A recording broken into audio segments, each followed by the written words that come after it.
आजम खान के तुनक मिजाजी के किस्से हमेशा चर्चा में रहे हैं। जब राज्य में सपा की सरकार हुआ करती थी तो ये अक्सर सुर्खियों में हुआ करती थी। इस वक्त आजम खान अंतरिम जमानत पर हैं, लेकिन अक्सर उन्होंने इस बात को आक्रामक अंदाज में उठाया है कि उनके साथ नाइंसाफी हो रही है। आजम अपने ऊपर दर्ज मुकदमों का हवाला देते हुए ये बात लगातार दोहरा रहे हैं कि वे ये भी बताना नहीं भूलते कि उन पर एक के बाद एक दर्ज होने वाले केसेस को लेकर सुप्रीम कोर्ट ने क्या टिप्पणी की थी। उधर भाजपा का दावा है कि आजम इसलिए बौखला रहे हैं क्योंकि योगी राज में पुलिस प्रशासन रसूख देखकर नहीं बल्कि कानून के मुताबिक काम करता है।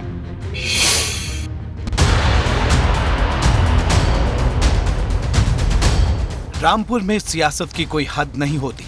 आजम खान की पूरी राजनीति को देख समझकर इसका अंदाजा बखूबी लगाया जा सकता है। आजम खान ने रामपुर में नवाबों के खानदान की राजनीतिक धमक को खत्म कर यहां नई सियासत की शुरुआत की थी।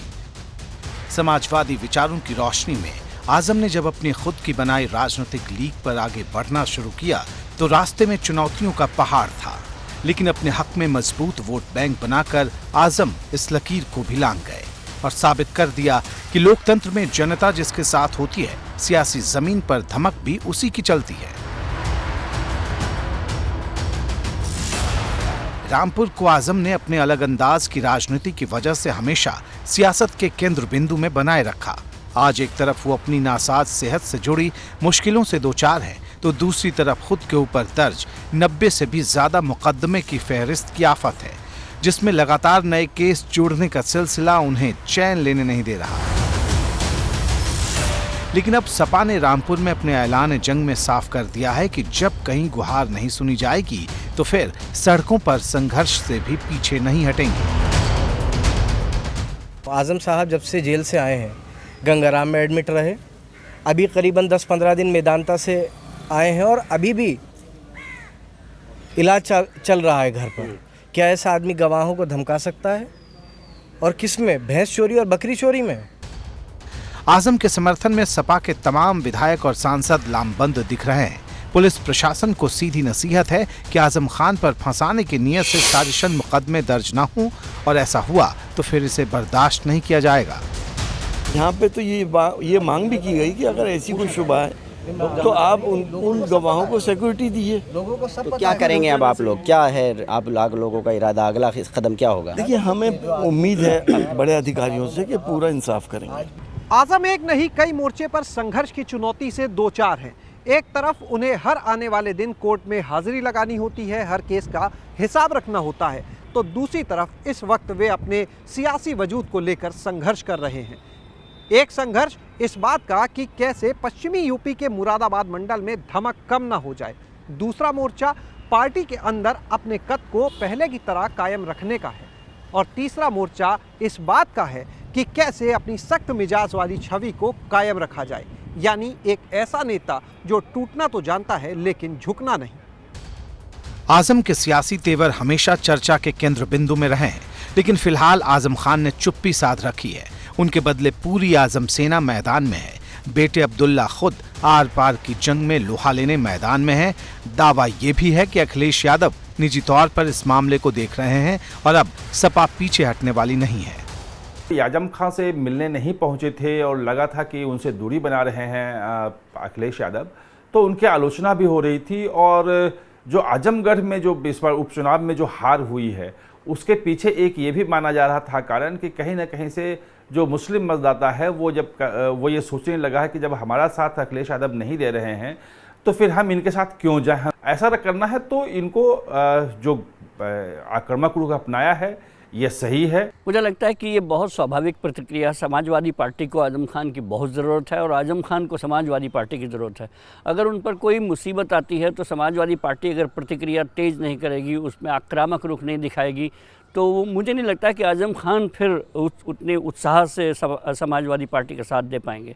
तो ये जो प्रतिक्रिया है समाजवादी पार्टी की, ये बहुत मुझे स्वाभाविक लगती है। आजम खान समाजवादी पार्टी के संस्थापकों में रहे हैं, लेकिन आज मुलायम सिंह का दौर नहीं है, आज दौर अखिलेश यादव का है। और अखिलेश यादव की सियासत अलग तरह की है। सपा में नई हवा के सवाल पर आजम खान पहले ही कह चुके हैं कि उनकी ख्वाहिश है कि सपा की मौलिकता बनी रहे और पार्टी की पुरानी खासियत कायम रहे।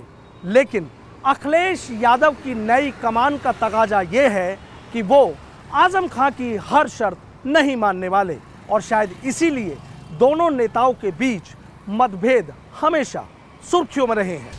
लेकिन मौजूदा वक्त में आजम और अखिलेश दोनों के बीच रिश्ते की डोर मजबूत होती दिख रही है। अखिलेश पहले ही कह चुके हैं कि आजम खान के साथ नाइंसाफी हो रही है और पार्टी उनका दामन नहीं छोड़ने वाली, उनकी पूरी मदद करेगी। दरअसल इस मदद के पीछे पश्चिमी यूपी में सपा का मजबूत मुस्लिम वोट बैंक भी है, जिसके बीच आजम बेहद लोकप्रिय है। आजम की ताकत यहाँ सिर्फ रामपुर तक सिमटी नहीं, तभी तो विधानसभा चुनाव प्रचार के दौरान तमाम जिले में भाजपा के प्रचार में आजम पर कार्रवाई और उन्हें जेल भेजने के दावे चर्चा में रहे थे। समाजवादी पार्टी के रिकॉर्ड से देखी जाए तो उनका प्रभाव के सीट मानी जाती थी, वो कि नहीं बचा पाए वो। तो इसका कारण यही है कि आजम खां का जो अपयश है वो सब जगह फैला हुआ, लोग उनको पसंद नहीं करते हैं। भले उन्होंने विश्वविद्यालय बनाया हो, परंतु गलत तरीक़ों से बनाया। और समाजवादी पार्टी की और कुल मिलाकर के अखिलेश यादव जी की जो पकड़ है वो कमज़ोर हुई है। तो इसी की निराशा जो है इस वक्तव्य में मैं समझता हूँ प्रकट हुई है। देखो, ये तो अखिलेश यादव जी की पार्टी का विषय है, ये तो अच्छे से वही बता सकते हैं। लेकिन उत्तर प्रदेश में कानून व्यवस्था के लिए अगर कोई भी चुनौती बनेगा तो सरकार अपना काम करेगी। मुरादाबाद मंडल के सपा विधायक और सांसद अब्दुल्ला आजम की अगुवाई में जब डीआईजी रेंज से मिलने पहुंचे तो इन नेताओं द्वारा कहा गया कि समाजवादी पार्टी के प्रमुख अखिलेश यादव आजम खान से जुड़े मामलों पर खुद पैनी नज़र रखे हुए हैं। इस सबको टीवी कैमरों पर इन नेताओं के द्वारा कहने के पीछे एक संदेश नज़र आता है, और वो साफ संदेश ये है कि इस बार अखिलेश यादव आजम खान को इस पूरे मामले में अकेला छोड़ने वाले नहीं हैं। हमें उम्मीद है, हम सारे विधायकों ने ये कहा है, इसकी जांच कराई जाए, जांच में इंशाल्लाह झूठा पाया जाएगा।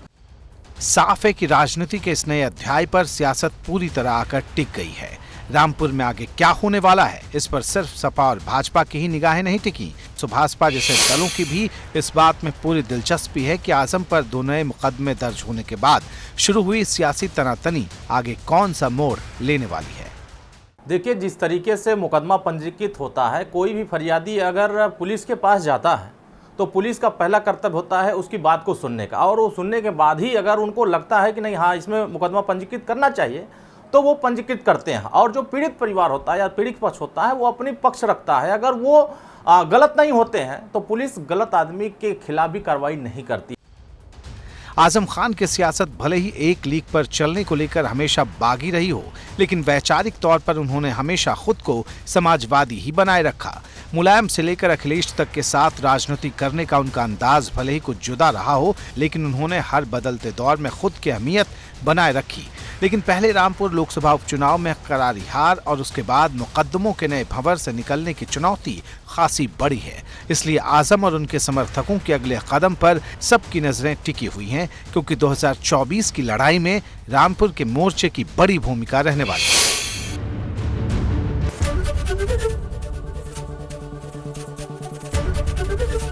एबीपी गंगा, खबर आपकी, जुबान आपकी।